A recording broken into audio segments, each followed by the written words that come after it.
దేవునికి స్తోత్రం కలుగును గాక. ఈరోజు దేవుని వాక్యం శుభ కార్యక్రమం మిమ్మల్ందరినీ కూడా ప్రేమపూర్వకంగా ఆహ్వానిస్తా ఉన్నాము.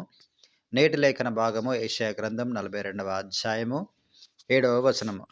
యెహోవానగు నేనే నీతి విషయములలో నిన్ను పిలిచి నీ చేయి పట్టుకొని ఉన్నాను. నిన్ను కాపాడి ప్రజల కొరకు నిబంధనగాను అన్య జనులకు వెలుగుగాను నిన్ను నియమించి ఉన్నాను. దేవునికి స్తోత్రం కలుగును గాక. ప్రియ దైవజనమా, కొద్దికాల సమయంలో పరిశుద్ధాత్మ మనం ధైర్యపరుస్తూ బలపరుస్తూ ఈ చక్ర మాటలు బోధిస్తూ ముందుకు నడిపించుండగా ఈ మాటలు మనం ధ్యానం చేసి ముందుకు సాగుదాము.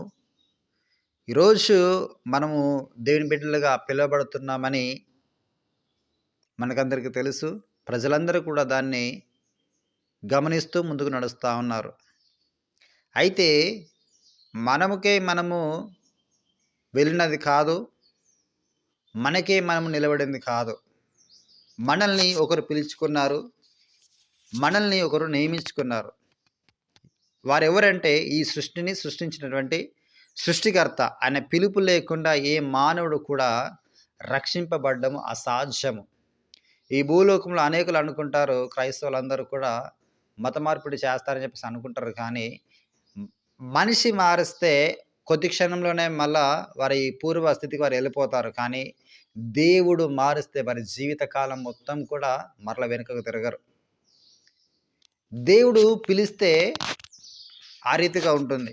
మనుషులు పిలిస్తే వాళ్ళు అవసరం అయిపోయిన తర్వాత మరలా వాళ్ళు వెనుక తిరిగి వెళ్ళిపోతారు. ఈ మాట అందరూ కూడా గమనించాలి. దేవునికి స్తోత్రం కలుగును గాక. అయితే నీతి విషయంలో మనల్ని పిలిచింది ఎవరంటే దేవుడు. ఆయన మనల్ని పట్టుకొని ఉన్నాడు, మనల్ని కాపాడి ఉన్నాడు.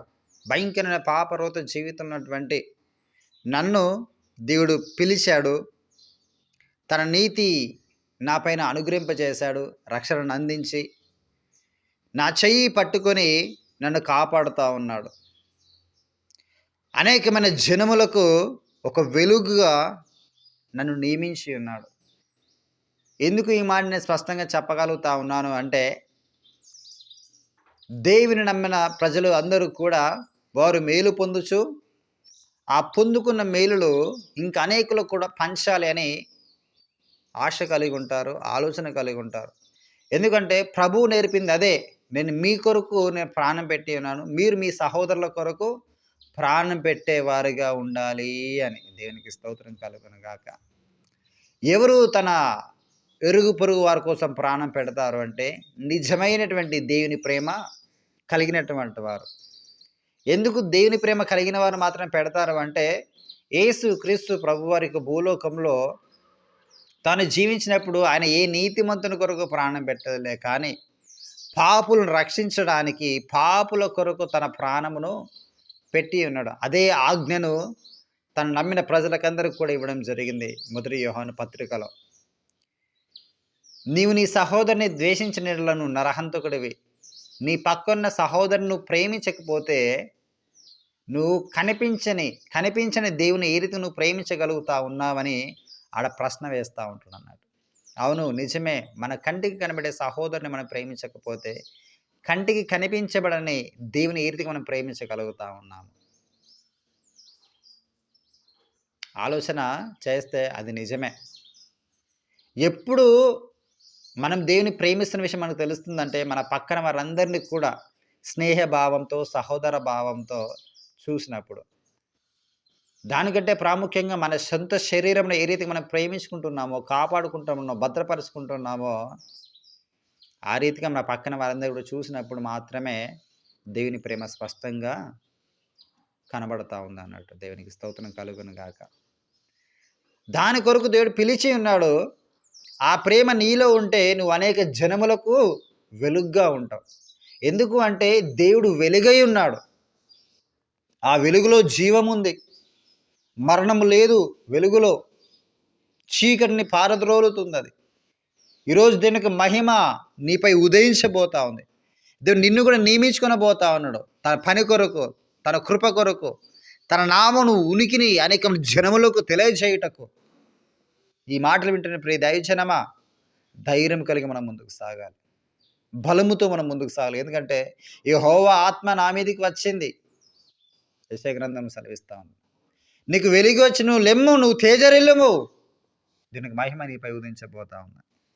దేనికి ఉదయించబోతాను? చీకట్లో ఉన్నవారిని విడిపించుటకు, బంధకాలను ఉన్న విడిపించుటకు దేవునికి స్తోత్రం కలుగును. పై వచనం కూడా అదే, గుడ్డివారు కన్నులు తెరుచుటకును, బంధింపబడిన వారి చెరసాల నుండి వెలుపలికి తెచ్చుటకును, చీకట్లో నివసించే వారిని బందీ గృహంలో నుండి వెలుపలికి తెచ్చుటకును దేవుడు నియమించి ఉన్నాడు. నిన్ను నియమించి ఉన్నాడు ఈ రోజున. కాబట్టి ఈ మాటలు ధైర్యంగా నువ్వు తెచ్చుకొని, ఈ మాటలు ప్రభు నీతో మాట్లాడుతున్నాను నువ్వు గుర్తెరిగి, అలా పడి ఉన్న ప్రతి ఒక్కరిని కూడా నువ్వు లేవనెత్తడానికి, విడిపించడానికే, వాళ్ళు వెలుపలకు తీసుకురావడానికే నువ్వు నియమించి బిడ్డామని ప్రభు నీతో మాట్లాడుతుండగా, దైవజనమా ఈ మాట బట్టి మనం ధైర్యం తెచ్చుకొని ఆయన మనకిచ్చిన ఈ అద్భుతమైన ఒక పనిని మనము సంకోచం లేకుండా, రెండవ ఆలోచన లేకున్నట్లుగా బలముతో మనం ముందుకు సాగుదాం. ఆయన చిత్తమును నెరవేర్చేవారుగా ఉందాం. దేవి మాటలు దీవించిన గాక. ఆమెన్. ప్రార్థన. స్తోత్రం స్తుతి ప్రభువా పరిశుద్ధుడా నీకు వందములు తండ్రి. అయ్యా ఉదయకాల సమయంలో సూటిగా స్పష్టంగా మాట్లాడినందుకు వందం తెలిసిన ప్రభు. నువ్వు నిజంగా మమ్మల్ని నియమించుకున్నావు ప్రభు, నీకు వందం తండ్రి. మేలు చేయుటకే నియమించుకున్నావు ప్రభు, నీకు వందం తండ్రి. అనేకులకు వెలుగు ఉంటే నియమించుకున్నావు ప్రభు, నీకు స్తోత్రం ప్రభు. చీకట్లో ఉన్నవారిని తన్ని బయటికి తీసుకుని రావటం, బంధకాల్లో ఉన్న తన్ని వెలుపలి తీసుకుని రావడం, తన్ని గుడ్డి వరకు నా తన కన్నులు తెరుచుటకు నువ్వు చూపిన గొప్ప కృపకై నీకు వందనం తెలియజేసిన ప్రభా. ఈ భూలోకంలో ఏ ఒక్కరు నన్ను నమ్మలేదులే కానీ ప్రభా, నువ్వు నమ్మి నాకు బాధ్యతను అప్పచెప్తున్నావు ప్రభా, నీకు వందనం తండ్రి. ఈ బాధ్యతను ప్రభువా నేను చక్కగా నెరవేర్చడానికి సహాయం తెచ్చని, నీ కృపను, నీ కనికరం ప్రభా, నీకు వాత్సల్యత నా ప్రభా నువ్వు నా పైన కురిపించండి తండ్రి. నన్ను బలపరచండి ప్రభా, నన్ను స్థిరపరచండి ప్రభువా. నీ ఆత్మ నా పైన ప్రకాశింపజేయండి ప్రభా. ఆత్మ వర ఫలముల చేత నింపండి, నీ దైవ వాక్కు చేత నింపండి, దైవ జ్ఞానం చేత నన్ను నింపండి ప్రభు అని ఎందుకు తన విశ్వాసపూర్తి ప్రార్థన చేస్తున్నాను నా ప్రభా. ప్రతి బిడ్డని దీవించి ఆశ్రయించిన ప్రభా, వారి పరిచయలో గొప్పగా నిలబెట్టిన వాడుకునే ప్రభా, నూతనంగా నియమించడానికి సహాయం తెచ్చిన ప్రభా, నీకు వందనములు తండ్రి. ఇంకా నా ప్రభు నీకు వందనములు తెలియజేసిన ప్రభా. ఏ బిడ్డలతో ఎలాంటి సమస్యలతో బాధపడుతున్న వారందరూ కూడా అతన్ని విడిపింపజేయండి ప్రభా. ధైర్యపరచండి, బలపరచండి ప్రభా, స్థిరపరచండి ప్రభా. నీవులా కొరకు వచ్చిన గొప్ప దేవుడు ప్రభు, నీకు వందనములు తండ్రి. ఈయన కొరకే వచ్చాగా ప్రభు, నీకు వందనములు తండ్రి. ఈ సమస్యలో ఎవరైతే పడి ఉన్నారు తండ్రి, ప్రతి బిడ్డను మీరు లేవనెత్తండి తండ్రి. ధైర్యపరచండి, బలపరచండి, కుటుంబం తన శాంతిని, సమాధాన ప్రభు, నెమ్మది నీవే అనుగ్రహింపజేసి మహిమ మీరు మాత్రమే పొందాల్సిందిగా ఆరోపిసి వాగ్దాన ప్రభు నా అందరి జీవితాల ప్రభు నిర్వహణ నడిపించి మహిమ మీరు మాత్రం పొందగలను ఆరోపిసి సంస్థను హస్తాలకు అప్పచెప్పుకుంటూ ఏ కుటుంబ శుభకాలు జరుగుతున్నాయి తన ప్రతి శుభకరం కనుక జరిగించండి, అడ్డులాట తొలగించి వేసి ప్రభా నీ మహిమ చేత ప్రభా నీవు మాత్రమే నింపి మహిమ మీరు మాత్రం పొందాల్సిందిగా ఆరోపిస్తూ యేసుక్రీస్తు వారి పేరిట అడిగి వేడుకుంటున్నాము పరమ తండ్రి. Amen, amen, amen. God bless you. అందరూ కూడా దీవించి ఆశీర్వదించును గాక.